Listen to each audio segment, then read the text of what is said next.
Hi everyone, I am your mentor CP. Welcome to our brand new channel CP Sir Official. बच्चों पिछले lecture में हम लोग differentiation की बात किए थे और डिफरेंशिएशन के जितने भी फॉर्मूले हैं लगभग हम लोग कंप्लीट कर लिए थे और आज के सेशन में हम लोग इंटीग्रेशन की बात करने वाले हैं। बच्चों अगर हम इंटीग्रेशन की बात करें तो इंटीग्रेशन हमेशा डिफरेंशिएशन का रेसिप्रोकल होता है और यहाँ पर एक छोटी सी बात ये भी आता है कि अगर हम इंटीग्रेशन का सिंबल की अगर हम बात करें तो जो आपका सिंबल होगा बच्चे वो क्या बनेगा, यानी जो आप एस देखे हो ना एग्जैक्टली उसी की तरह आपका सिंबल दिखाई देने वाला है। और यहाँ पर जो सबसे इंपॉर्टेंट बात होता है ना, ये आ जाता है फार्मूले का। अगर हम फार्मूले की बात करें तो फार्मूला में सबसे पहला फार्मूला लेता हूँ बच्चों यहाँ पर कि अगर मान लो इंटीग्रेशन क्या यानी डी टी जो होगा उसका इंटीग्रेशन होगा टी, है ना, और प्लस सी, और यहाँ भी ले लेता है प्लस सी, और सी जो है यहाँ पर क्या होता है यानी कह सकते हो इंटीग्रेशन कांस्टेंट। क्या बोलेंगे?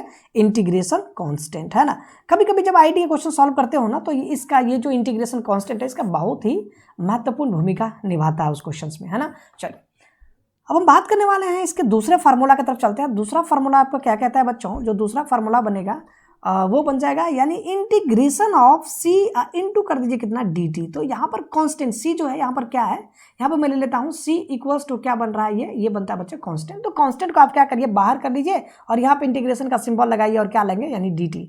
और जैसे ही ये सी और इंटू डी टी करेंगे बच्चों तो यहाँ पर इंटीग्रेशन डी टी का क्या होता है टी, तो यहाँ पर बनेगा सी और इंटू बोल दीजिए कितना टी। तो आपका जो फार्मूला बन गया क्या बन गया यानी सी टी की बात करते हैं बच्चों। इसी प्रकार से अगर मैं एग्जाम्पल को देखूँ तो एग्जाम्पल क्या बनने वाला जरा सोचिए, इंटीग्रेशन 3 इंटू में डी टी, तब ये बनेगा 3 को बाहर करिए इंटीग्रेशन डी टी, और आप जानते हैं कि 3 बाहर है ऑलरेडी, इंटीग्रेशन डी टी का क्या होता है बच्चों यानी कह सकते हैं टी। तो इसका आंसर क्या बन गया 3t। क्लियर हो गया होगा। अगर मैं यहाँ पर तीसरे फॉर्मूले की बात अगर करूँ बच्चों तो यहाँ पर एक फॉर्मूला ये भी आ जाता है इंटीग्रेशन क्या बन रहा है बच्चों, इंटीग्रेशन बनेगा यानी कह सकते हैं सी टी के पावर कितना n, है ना, और सी टी के पावर n इंटू में डी टी। तो इसका जो फार्मूला बनेगा बच्चों ये क्या बन जाएगा, ये बनेगा आपका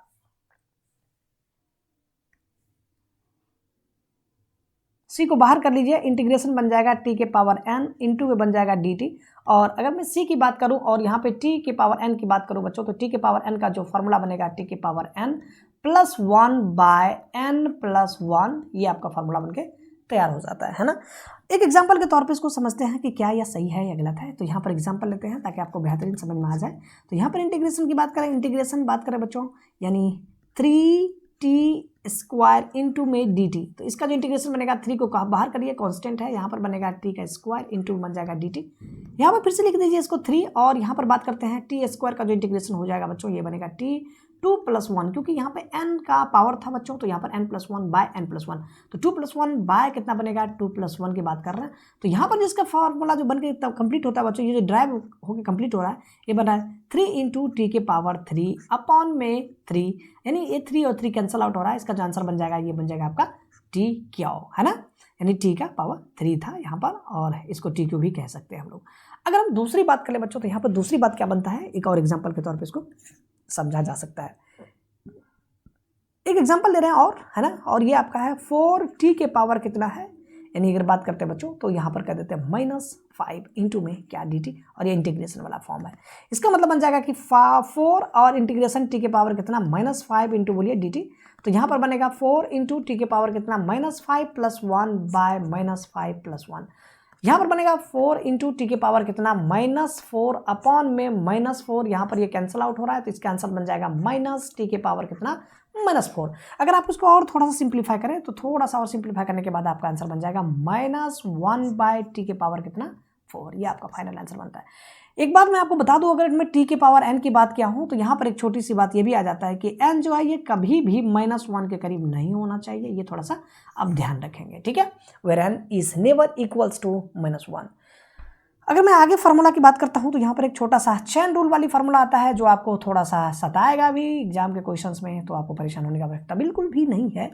नेक्स्ट क्वेश्चन बनेगा कि integration u plus minus v plus minus w, और यहाँ पर बन जाएगा बच्चों कितना यानी dt। तो इसका इंटीग्रेशन लिखेंगे बच्चों यानी इंटीग्रेशन u इंटू में dt प्लस माइनस इंटीग्रेशन कितना v इंटू में dt plus minus integration w into में dt। ये आपका फाइनल आंसर बनके आपका तैयार हो जाता है ना। आइए एक छोटा सा एग्जांपल के साथ इसको हम लोग समझने की कोशिश करते हैं, है ना। एक एग्जांपल ले रहे हैं बच्चों, यहाँ पर एग्जांपल है, मान लिया जाए कि इंटीग्रेशन यहाँ पर कर रहे हैं बच्चों कितना, यानी 2t का क्या -3t² प्लस में 3 और इनटू है बच्चों कितना, यानी dt। अपन इंटीग्रेशन इसको करना है। इंटीग्रेशन करने के लिए क्या करना होगा बच्चों, इंटीग्रेशन जो वहाँ पर चेन रूल आप पढ़े हो ना, सेम यही फॉर्मूला आप यहाँ पर अप्लाई कर दीजिए। यहाँ पर बन जाएगा 2t का क्या इंटू में dt माइनस में इंटीग्रेशन यहाँ पर 3t² इंटू में dt और प्लस में बन रहा है इंटीग्रेशन 3 इंटू में dt। अब आपके मन में ख्याल आ रहा होगा कि सर ये इस प्रकार कैसे लिखा जा सकता है। इसको लिखने के लिए काम और भी कर सकते हैं, जरा सोचिए। यहाँ पर मैंने कहा बच्चों, अगर मैंने कहा यहाँ पर 3 इंटू में बोलिए x प्लस वाई इंटू में यहाँ पर देते हैं z, इसको कैसा लिखा जा सकता है, 3 इंटू बोलिए x इंटू z लिखा जा सकता है, प्लस है तो प्लस कर दीजिए, 3 इंटू वाई इंटू क्या लिखा जा सकता है, z लिखा जा सकता है। तो यहाँ पर जरा सोचिए, अगर इस तरह के क्वेश्चन आपको दिखाई देता है तो यहाँ पर एक इंटीग्रेशन इसके साथ मल्टीप्लाई होगा, फिर एक dt भी तो आएगा इसके साथ, है ना। और क्या इसी प्रकार से ये सब भी लिखा जा सकता है ना। तो आई होप आपको इंटीग्रेशन का जो फार्मूला वाला बात है ये आपको समझ में बिल्कुल ही आ रहा होगा, है ना, क्योंकि इसके बेस्ड बहुत सारे ऐसे क्वेश्चन हैं जो नीट और जेईई बहुत बार क्वेश्चन पूछ रखा है। तो इतनी चीज़ें आपको, इतनी सरल सी बातें आपको समझ में आ जानी चाहिए, आई होप। चलिए यहाँ पर बात करते करते 2 इंटू में इंटीग्रेशन लगा दीजिए बच्चों कितना, 3t का क्या इंटू में बन रहा है dt माइनस में 3 इंटू में बनने का बच्चों t का स्क्वायर इंटू में dt और प्लस में बन रहा है 3 इंटू में dt। इंटीग्रेशन की बात कर रहे हैं तो यहाँ पर बात करते हैं कितना, 2 इंटू में यहाँ पे t का क्यों है, इसलिए t का 3 + 1 बाय 3 + 1 और प्लस है तो प्लस करिए, माइनस है तो माइनस, यहाँ माइनस है तो माइनस लगा दिए। 3 इंटू टी का कितना 2 + 1 बाय 2 + 1 और यहाँ पर प्लस है 3 इंटू dt का इंटीग्रेशन t हो जाता है। अगर हम इसको सॉल्व करने की बात करें बच्चों तो यहाँ पर एक छोटी सी बात ये भी आ जाती है, यहाँ पर आएगा कितना, यानी 2 इंटू टी के पावर 4 बाय कितना 4 माइनस 3 इंटू टी के पावर क्या हो, यानी टी के पावर 3 अपॉन में 3 और प्लस में बन रहा है कितना 3t। देखिए यहाँ पर अगर कुछ कट रहा हो तो आप काटने की कोशिश करिए, यहाँ पर 2 1 जा और 2 2 जा, यहाँ पर 3 से 3 कैंसिल आउट हो जाता है। अगर हम इसकी बात करें बच्चों तो यहाँ पर बन जाता है कितना, यानी टी के पावर 4 बाय कितना 2 माइनस में बन रहा है टी का क्यों और प्लस में बन रहा है कितना 3t। ये आपका फाइनल आंसर बनके तैयार हो जाता है बच्चों। बात इतना ही नहीं है, बात एक छोटी सी ये भी आ जाती है, अगर इस प्रकार के क्वेश्चंस में थोड़ा सा डेफिनेट इंटीग्रेशन की बात हो तो क्या बात बनेगी, है ना। तो जरा देखिए किसकी बात कर रहे हैं हम लोग, यानी डेफिनेट इंटीग्रेशन। और डेफिनेट इंटीग्रेशन में लिमिट लगा होता है। डेफिनेट इंटीग्रेशन किस प्रकार से दिखाई देगा, अगर हम सिंबल की बात करें बच्चों तो सिंबल आपको इसी तरह दिखाई देगा, ये वाली सिंबल आपको दिखाई देने वाला है, यहाँ पर आपको दिखाई देगा यानी ए, यहाँ पर दिखाई देने वाला बच्चों बी और यहाँ पर आपका कुछ ना कुछ ये फंक्शन आपको दिखाई देगा और फिर अंत में यहाँ पर एक dt आपको दिखाई देने वाला है। तो ये जो है बच्चों ये आपको क्या होगा, कोई ना कोई आपको फंक्शन गिवन होगा। अगर मैं फंक्शन की बात कर लेता हूँ तो यहाँ पर कुछ इस प्रकार से आपको देखने को मिलेगा, है ना। और इस तरह के क्वेश्चंस के लिए यहाँ पर क्या बात बन रहा है बच्चों, अगर हम बात करें वो a इक्वल्स टू जो बनेगा इसको हम लोग बोल देते हैं जी लोअर लिमिट, क्या बोलेंगे इसे, यानी लोअर लिमिट। और हम b की बात करें तो b जो बनेगा इसको बोल देंगे हम लोग यानी अपर लिमिट, है ना, बात सही। चलिए अब चूंकि क्या है कि लिमिट वाली बातें आ गई है और लिमिट वाली बातें थोड़ा सा सॉल्व करने की बात आ जाती है, लिमिट लगाने की बात आती है, तो अगर आप हमारे साथ बने रहेंगे तो आप इसको आराम से अभी क्या करेंगे, सॉल्व कर सकते हैं। एक एग्जांपल के तौर पे अगर समझा जाए तो इस तरह से क्या हो सकता है, अगर हम इंटीग्रेशन की बात के बच्चों, और इंटीग्रेशन मैंने कहा कितना, यानी t के पावर कितना n और इनटू में कह देते हैं बच्चों dt और इंटीग्रेशन का यहाँ जो आपका जो लिमिट है मैंने कह दिया लिमिट कितना है a से लेकर के कहाँ तक b तक है। तो सबसे पहला काम अपन जो बनेगा ये बनेगा कि हम पहले इंटीग्रेशन को सॉल्व कर लेते हैं। इंटीग्रेशन को सॉल्व कैसे करेंगे, t के पावर कितना n + 1 बाय कितना n + 1, यही फार्मूला कहता है। जैसे इंटीग्रेशन आपका कंप्लीट हो जाए तो ये जो लिमिट है ये आपका कहाँ चला जाता है, ये चला जाएगा राइट साइड में यहाँ पर आ जाएगा a और यहाँ पर आ जाता है बच्चों b। अगर इस तरह के क्वेश्चंस आपको दिखाई देता हो तो क्वेश्चंस को सबसे पहले क्या करिए, ये जो डिनोमिनेटर में ये चीजें दिखाई दे रही है ना, ये डिनोमिनेटर वाले पार्ट को थोड़ा अलग कर लीजिए। डिनोमिनेटर में आपको दिखाई दे रहा है n + 1, है ना, बात सही। और यहाँ पर क्या करेंगे, आपके सामने दिख रहा है tn + 1 और जो आपका लिमिट है बच्चों ये आपका कितना है a और ये b आपका लिमिट दिख रहा है। और इस तरह के अगर क्वेश्चंस आपको देखने को मिले तो सबसे पहला काम अपन ये काम करेंगे, जैसे 1/n + 1 और यहाँ पर हम लोग क्या कर लेते हैं, यानी जो यहाँ पर t है, यानी समझिए इसको, यानी क्या बात कर रहे हैं हम लोग, जो t है इस t को छेड़ना है, ये n + 1 को बिल्कुल नहीं छेड़ना है ना। यानी फंक्शन को छेड़ रहे हैं और फंक्शन में जो ये पावर लगा है पावर को बिल्कुल भी नहीं छेड़ रहा है। तो यहाँ पर क्या बात बनने वाला है बच्चों, यहाँ पर जो बात बनेगा यानी बन जाएगा ये b पे पावर कितना बन रहा है, b की पावर बनेगा यानी n + 1 और यहाँ पर बन जाएगा माइनस। अब यहाँ पर क्या करेंगे आप, लोअर लिमिट लगाइए। लोअर लिमिट कितना बन रहा है बच्चों, यानी ए के पावर कितना बन रहा है, ए के पावर बन जाएगा फिर से n+1। यानी आपके सामने देखिए केवल और केवल हमने लिमिट लगाया। लिमिट कहाँ पे लगाया, यानी जहाँ पर रिस्पेक्ट में हो, यानी कह सकते हैं जहाँ पे फंक्शन लगाए हैं, वेरिएबल फंक्शन की जगह पर लगाए हैं हमने, पावर को छेड़ा भी नहीं है ना। तो आपको समझ में आ रहा होगा। अगर हम एग्जाम्पल से समझे ना तो आपको शायद और बेहतर समझ में आने वाला है ये चीज़ें, है ना। अगर मैं कहूँ इंटीग्रेशन क्या, यानी टी और इनटू में मैंने कह दिया dt और यहाँ पर मैंने किया 0 से 1। तो इस क्वेश्चन को सॉल्व करने के लिए सबसे पहले अपन क्या करेंगे, इसको इंटीग्रेट करते हैं। इंटीग्रेट करेंगे कहाँ से कहाँ तक, यानी t कुछ नहीं है, इसका मतलब पावर कितना है 1 है, यानी कह सकते हैं t 1+1/1+1। जैसे इंटीग्रेशन वाला काम कंप्लीट हो जाए हम फटाफट से लिमिट यहाँ लगा देते हैं। लोअर लिमिट कितना है 0, अपर लिमिट कितना है बच्चों, यानी 1।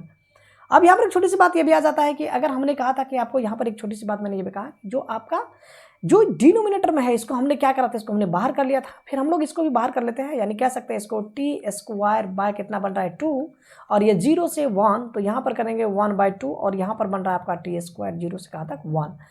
अब यहाँ पर क्या करेंगे बच्चों आप, यानी 1/2 इनटू में t की जगह पर एक बार 1 रखिए, 1 का स्क्वायर माइनस एक बार 0 लिखिए उसका स्क्वायर। देखिए स्क्वायर को हमने छेड़ा भी नहीं, ये देखिए तो ये जो पावर है हमने पावर को कुछ भी नहीं छेड़ा, जो ये पावर है पहले से ये आपका मौजूद है, यहाँ पर हमने कुछ नहीं करा इस पावर को, है ना।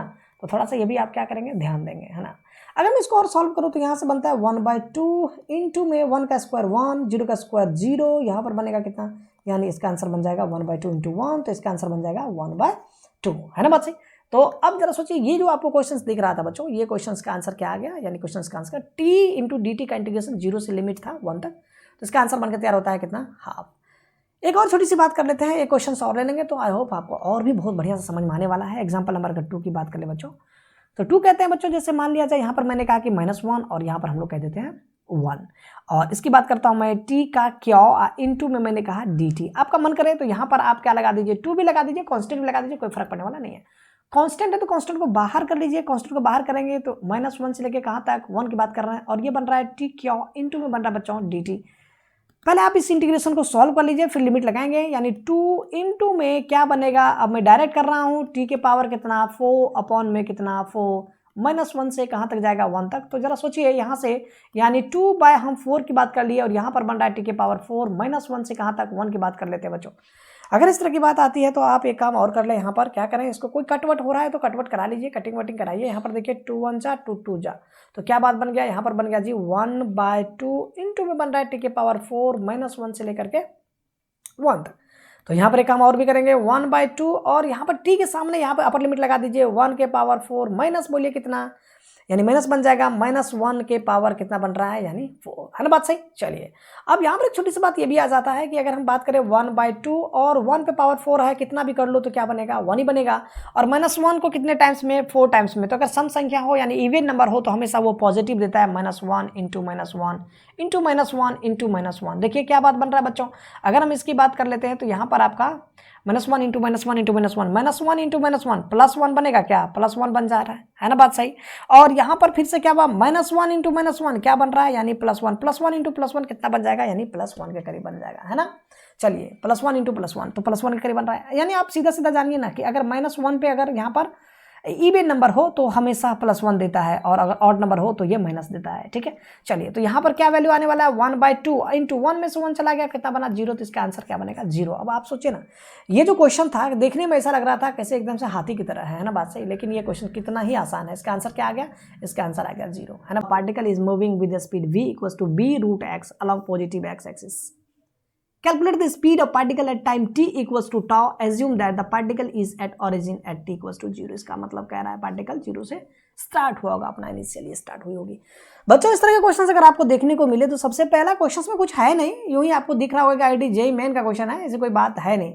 सबसे पहले अगर हम सॉल्यूशंस की बात कर लें तो सॉल्यूशन में ना फटाफट से यहाँ कर दीजिए v इक्वल्स टू कितना है b और रूट कर दीजिए कितना x, है ना बात सही। अपन क्या निकालना है, सबसे पहला अपन निकाल लेते हैं dv/dt निकाल लेते हैं। क्या निकाल लेते हैं, dv/dt। तो इसको ना dv/dt इसको कुछ इस प्रकार से लिखा जा सकता है, b इंटू में बोल दीजिए x के पावर कितना, यानी 1/2। यहाँ तक कोई दिक्कत नहीं होना चाहिए, है ना। रूट को हमने यहाँ पर क्या कर दिया, हमने क्लियर कर लिया बच्चों। तो यहाँ पर अपन निकालना क्या है, अपन निकाल लेते हैं जी dv/dt, है ना बात सही। तो dv/ dt है वो किसके करीब बनेगा, यानी d/dt इंटू में कह देते हैं जी v।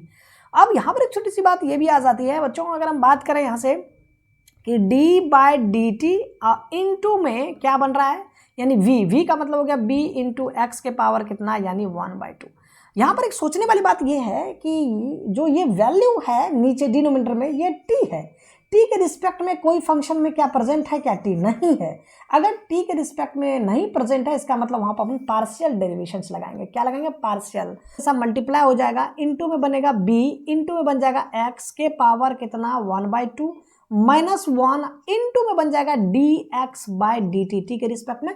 फिर से ये जो x आपको दिख रहा है, ये x, इसका क्या होगा, इंटीग्रेट 2 इंटू में बन रहा है b, इंटू में अगर इसको आप सॉल्व करते हो तो यहाँ पर बनेगा x के पावर कितना -1/2 इंटू dx/dt जो बनेगा ये v के करीब बन जाता है बच्चों। तो यहाँ पर जो फार्मूला बन रहा है ये बनेगा 1/2 इंटू में कह दीजिए b, इंटू में कह दीजिए v, अपॉन में कह दीजिए कितना, √x।